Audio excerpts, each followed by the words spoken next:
Prece inicial. Agradecemos a Deus e ao nosso Mestre Jesus pela oportunidade. Pedimos para que Deus ilumine a todos os encarnados e desencarnados que irão participar desse estudo do Evangelho. Que os nossos amigos do plano superior possam nos acompanhar e instruir nesse estudo. Que a vibração do nosso Mestre Jesus possa ser sentida por todos que estão agora participando. Que assim seja. Trecho do Evangelho segundo o Espiritismo, capítulo 5, Bem-aventurados os aflitos. Causas atuais das aflições. As vicissitudes da vida são de duas espécies, ou, se quisermos, têm duas origens bem diversas, que importa distinguir. Umas têm sua causa na vida presente, fora desta vida. Remontando à fonte dos males terrenos, reconhece-se que muitos são as consequências naturais do caráter e da conduta daqueles que o sofrem. Quantos homens caem por sua própria culpa? Quantos são vítimas de sua imprevidência, de seu orgulho, de sua ambição?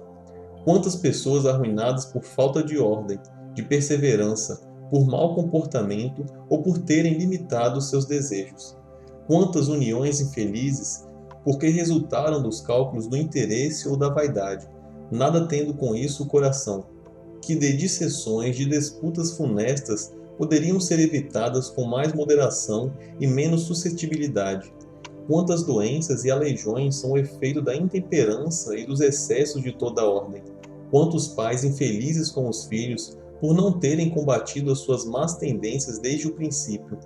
Por fraqueza ou indiferença, deixaram que se desenvolvessem neles os germes do orgulho, do egoísmo e da tola vaidade, que ressecam o coração. Mais tarde, colhendo o que semearam, admiram-se e afligem-se com a sua falta de respeito e a sua ingratidão.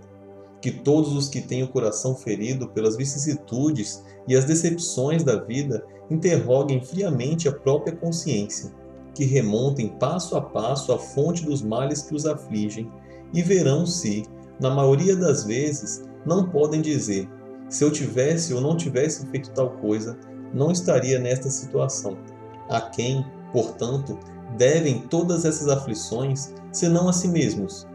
O homem é, assim, num grande número de casos, o autor de seus próprios infortúnios, mas, em vez de reconhecê-lo, acha mais simples e menos humilhante para a sua vaidade acusar a sorte, a providência, a falta de oportunidade, sua má estrela, enquanto, na verdade, sua má estrela é a sua própria incúria. Os males dessa espécie constituem, seguramente, um número considerável das vicissitudes da vida. O homem os evitará quando trabalhar para o seu adiantamento moral e intelectual. A lei humana alcança certas falhas e as pune. O condenado pode então dizer que sofreu a consequência do que praticou, mas a lei não alcança nem pode alcançar a todas as faltas. Ela castiga especialmente as que causam prejuízo à sociedade e não as que prejudicam apenas os que as cometem. Mas Deus vê o progresso de todas as criaturas, eis porque não deixa impune nenhum desvio do caminho reto. Não há uma só falta, por mais leve que seja, uma única infração à sua lei que não tenha consequências forçosas e inevitáveis, mais ou menos desagradáveis. Donde se segue que, nas pequenas como nas grandes coisas, o homem é sempre punido naquilo em que pecou. Os sofrimentos consequentes são então uma advertência de que ele andou mal. Dão-lhe as experiências e o fazem sentir a diferença entre o bem e o mal, bem como a necessidade de se melhorar para evitar no futuro o que já foi para ele uma causa de mágoas. Sem isso, ele não teria nenhum motivo para se emendar, e confiante da impunidade, retardaria o seu adiantamento, e portanto a sua felicidade futura. Mas a experiência chega, algumas vezes, um pouco tarde, e quando a vida já foi desperdiçada e perturbada, gastas as forças, e o mal é irremediável, então o homem se surpreende a dizer: se no começo da vida eu soubesse o que hoje sei, quantas faltas teria evitado? Se tivesse de recomeçar, eu me portaria de maneira inteiramente outra, mas já não há mais tempo. Como o trabalhador preguiçoso que diz: perdi o meu dia. Ele também diz: perdi a minha vida. Mas, Assim como para o trabalhador o sol nasce no dia seguinte e começa uma nova jornada em que pode recuperar o tempo perdido, para ele também brilhará o sol de uma vida nova, após a noite do túmulo, e na qual poderá aproveitar a experiência do passado e pôr em exceção as suas boas resoluções para o futuro. Olá pessoal, vamos a mais um Evangelho no Lar. Então, o Evangelho de hoje fala sobre as causas atuais das aflições. Esses grandes problemas que muitas pessoas vêm passando em suas vidas, que são consequências de suas próprias atitudes. Claro que existem consequências de atitudes negativas que foram feitas em outra existência. Então, muitos dos nossos problemas, eles podem ter se originado ser consequência de erros cometidos em outras existências e que hoje está aqui para que a gente possa reparar esse erro que cometemos em vidas passadas. A doutrina espírita ensina que esses problemas, essas dificuldades que passamos no nosso dia a dia, podem ser ocasionadas por provas que devemos passar. Ou seja, as provas são espíritos mais esclarecidos que sabem das suas dificuldades e que querem evoluir mais rápido. Eles pedem para que em uma encarnação possam vir em situação difícil, em situação complicada, para que assim resistam, superem essa situação e evoluam. Por outro lado, as dificuldades, os problemas, eles podem ser expiações, que são justamente as consequências de erros cometidos, seja em existências passadas ou na atual. E o Evangelho de hoje ele fala justamente sobre isso, sobre as causas atuais das aflições. Então, no nosso dia a dia, conseguimos perceber a quantidade enorme de pessoas que sofrem diariamente por problemas, por dificuldades, e a maioria das vezes isso tudo ocorre devido às consequências, às atitudes erradas que elas mesmas tomam.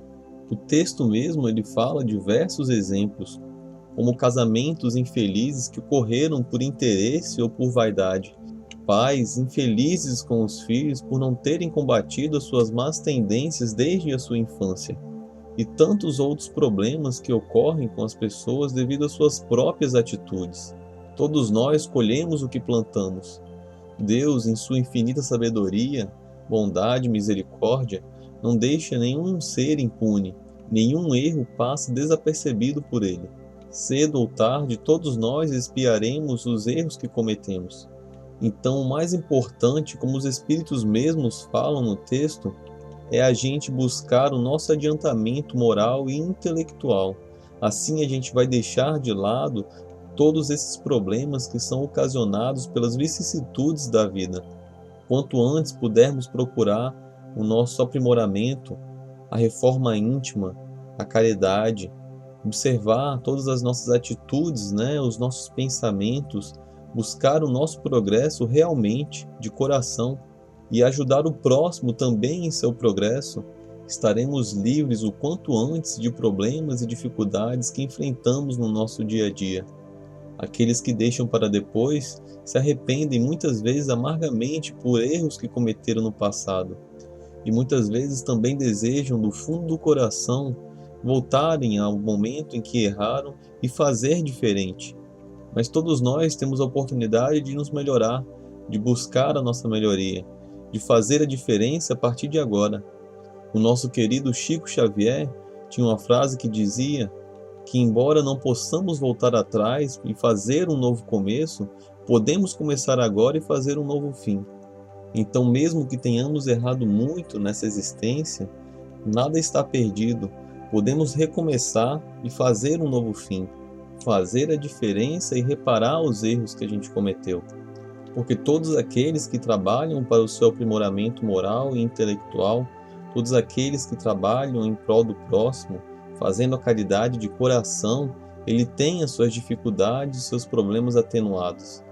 Então vamos buscar fazer tudo isso para que a gente possa viver uma vida mais tranquila, uma vida melhor e viver num mundo bem melhor, um mundo mais solidário, mais compreensivo, com menos problemas e em mais harmonia. Com isso, finalizamos o Evangelho de hoje. Pedimos a Deus, ao nosso Mestre Jesus e aos bons espíritos que possam sempre iluminar o nosso caminho. Que assim seja. Vibrações. De olhos fechados, vibremos em harmonia por muito amor, paz e equilíbrio para toda a humanidade, pela implantação do Evangelho em todos os lares, pelo equilíbrio e paz de todas as famílias, pelo perdão e concórdia dos que sintetizam conosco, visualizando a união e a amizade mútuas, pela cura e sustentação dos familiares e amigos, pelos presentes na reunião, pelos familiares e amigos desencarnados, pelo lar onde está sendo feito o Evangelho.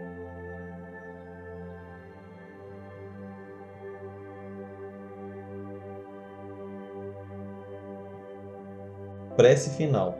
Agradecemos a todos que participaram deste Evangelho, principalmente nossos benfeitores espirituais que nos assistiram e guiaram para um bom entendimento. Pedimos que nos ajudem a pôr em prática os ensinamentos do Evangelho aqui aprendidos e que possamos nos sentir fortificados na prática do bem e do amor ao próximo. Desejamos aos nossos irmãos sofredores a ajuda necessária para seu adiantamento e o perdão por qualquer falta que podemos ter cometido com eles. Pedimos que nos livrem dos maus pensamentos e que nos ajudem a não darmos entrada a nenhum mau espírito que queira nos induzir ao mal.